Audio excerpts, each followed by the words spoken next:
Bonsoir. On continue cette soirée débat avec la ville béarnaise d'Oloron-Sainte-Marie et tout de suite le profil des 4 têtes de liste dans cette élection municipale avec Sandrine Valero.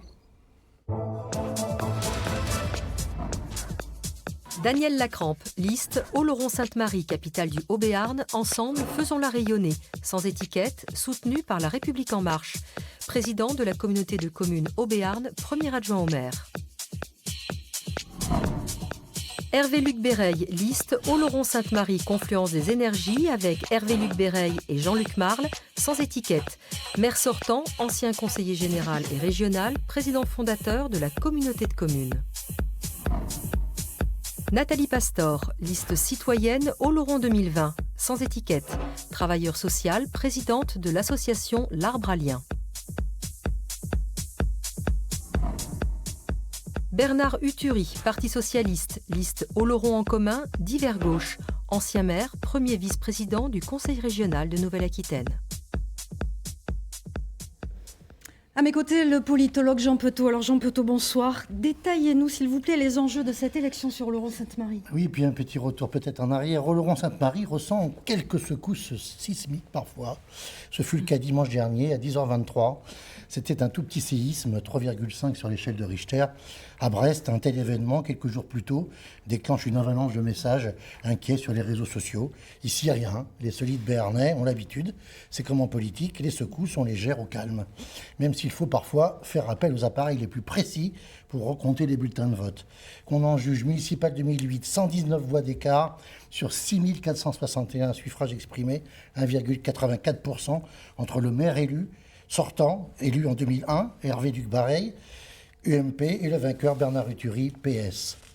En 2014, municipal, toujours, au soir du second tour, les sismographes électoraux les plus minutieux s'affolent, confrontés cette fois-ci à une forte secousse sur 6140 suffrages exprimés, 8 petites voix en faveur de Luc Béreil, soit 50,06%, contre Uturi, 49,93%. Le sorti de 2008 sort le sortant de 2014. 6 années plus tard, en mars 2020, les deux alliés du second tour de 2014, Hervé-Luc Béreil, le maire, et Daniel Lacrampe, président de l'intercommunalité du Haut-Béarn, s'opposent. Ils ont fusionné entre les deux tours de 2014. L'un se présente comme divers droite, plutôt soutenu par LR, l'autre comme divers droite, plutôt soutenu par la REM. Tout est dans le détail.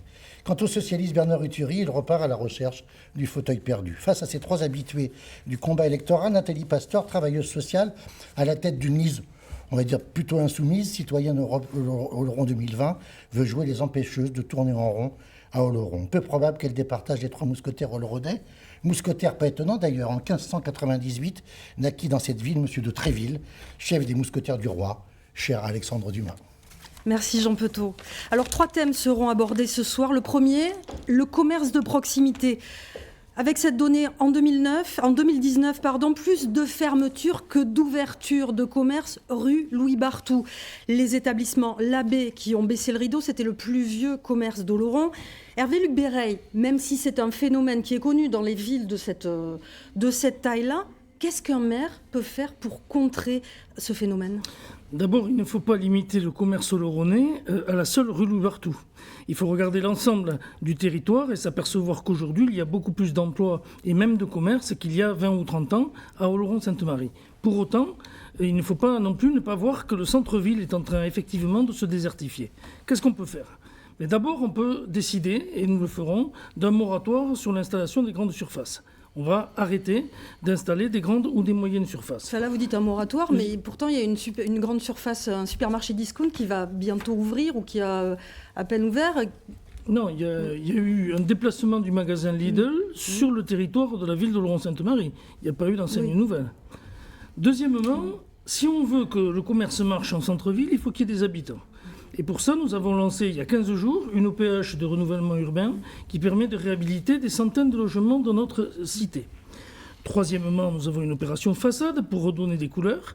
Quatrièmement, nous avons une étude qui a été lancée avec le cabinet Mariette Marty, dont l'objectif est de redensifier tout l'ensemble du centre-ville et de refaire tous les espaces publics. Daniel Lacrampe, Attendez, excusez-moi. Enfin, je voudrais rajouter que la loi de finances de 2020 apporte un élément nouveau, puisqu'elle permet aujourd'hui aux municipalités d'exonérer de taxes foncières des entreprises, de cotisations foncières des entreprises, les commerces de centre-ville, ainsi de taxes foncières sur les propriétés bâties, ainsi que d'une taxe sur la valeur ajoutée. Nous avons donc aussi un outil fiscal pour répondre à la problématique du centre-ville.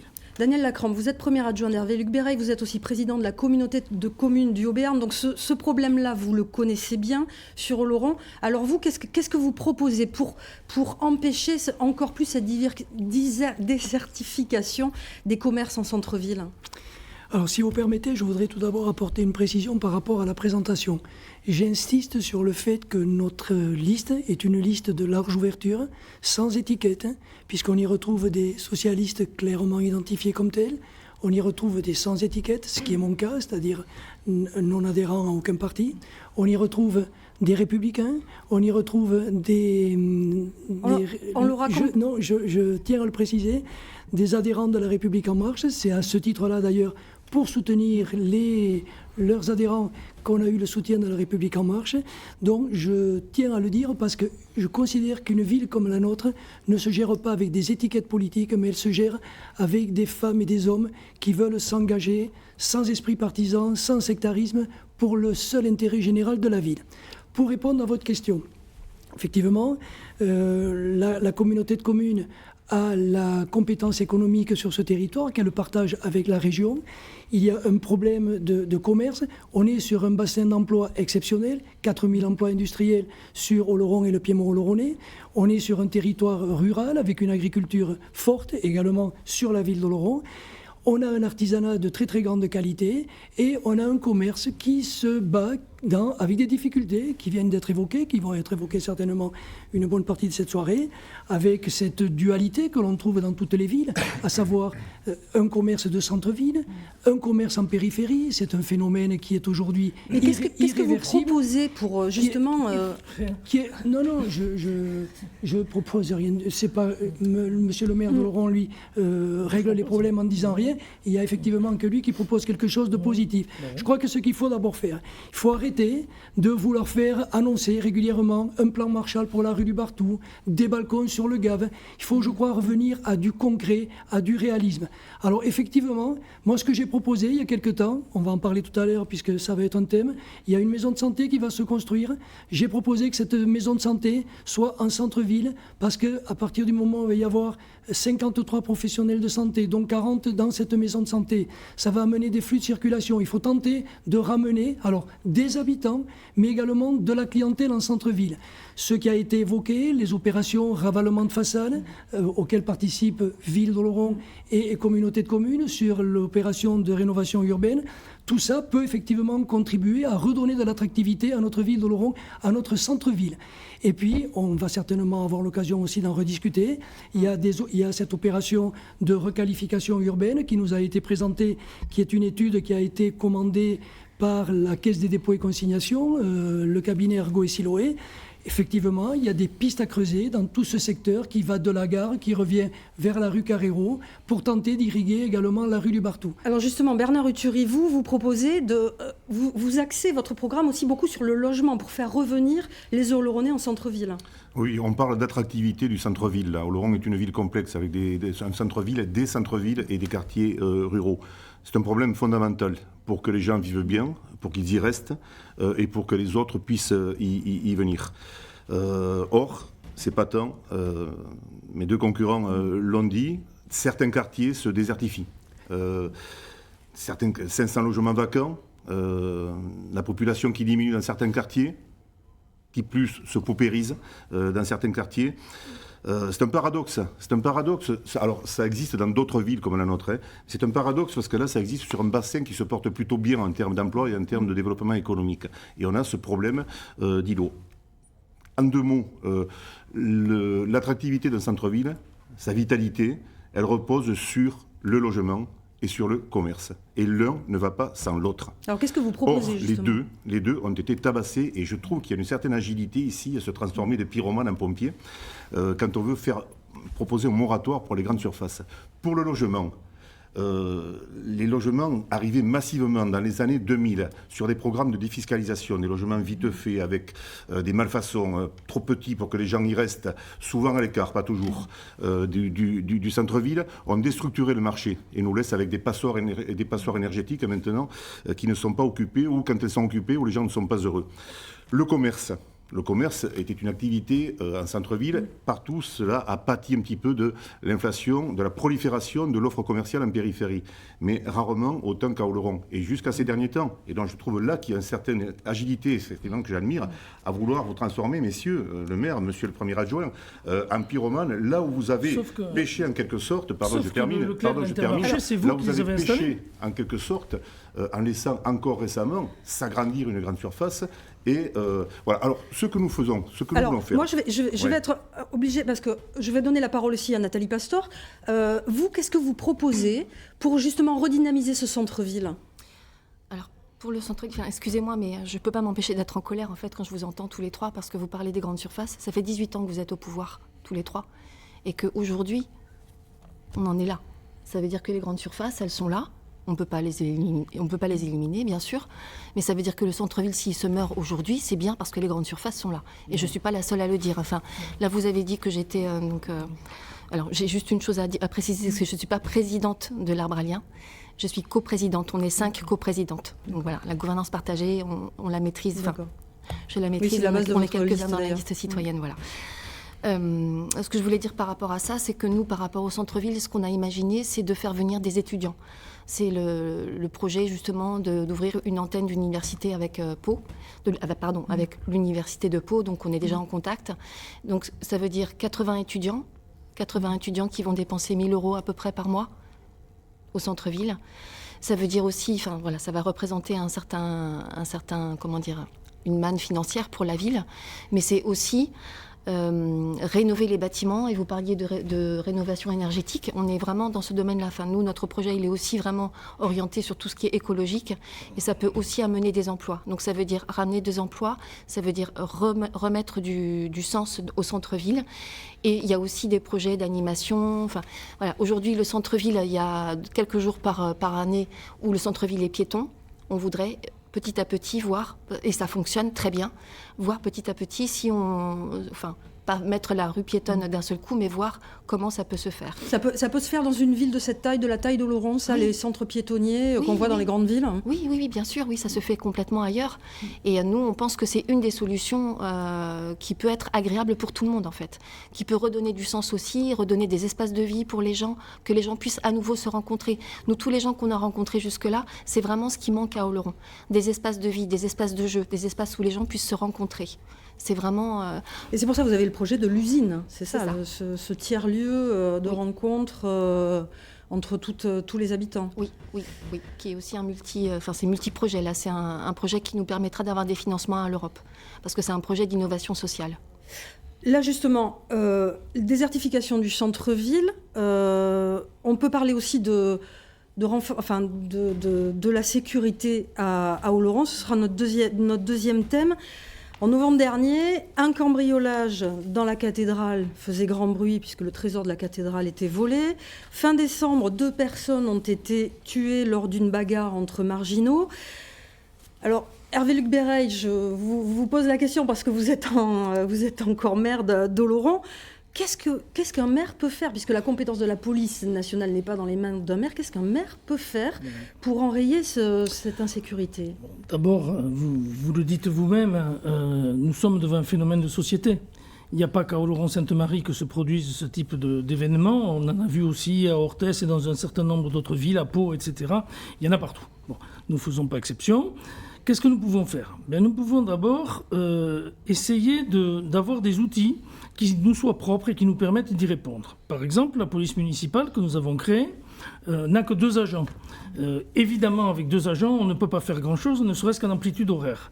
Donc la première des propositions, c'est de passer effectivement à la moyenne nationale, qui est de 1 agent pour 2000 habitants, c'est-à-dire un minimum de 5 agents.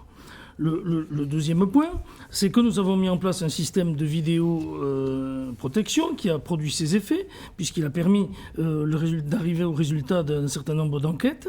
Nous allons certainement augmenter le nombre de caméras qui sont situées dans la ville. Et puis le troisième, qui me paraît beaucoup plus important, c'est que plus que l'insécurité, il y a un sentiment d'insécurité.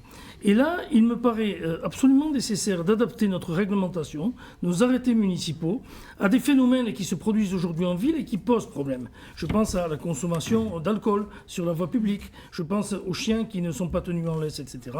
Nous allons donc adapter tous nos arrêtés municipaux à ces nouveaux phénomènes et nous allons mettre une tolérance zéro pour ces faits. Pourquoi vous ne l'avez pas fait jusqu'à maintenant, ça ? On l'a fait, mais le phénomène n'était pas prégnant. On assiste depuis 1 an et demi, 2 ans maximum, à une montée de ce phénomène-là, qui est lié d'ailleurs à la création de la ZAD, je ne sais pas si on en parlera tout à l'heure, mais qui a été un peu à l'origine de la recrudescence de ces faits. Bernard Uturi, le doublement des caméras de vidéosurveillance, c'est la solution contre l'insécurité ? Alors, j'ai pas de position dogmatique arrêtée là-dessus. Effectivement, il est avéré qu'un certain nombre d'enquêtes ont été résolues ici et ailleurs par la présence de caméras qui ont été mises à la sortie des villes, ce qui a été fait à Oloron.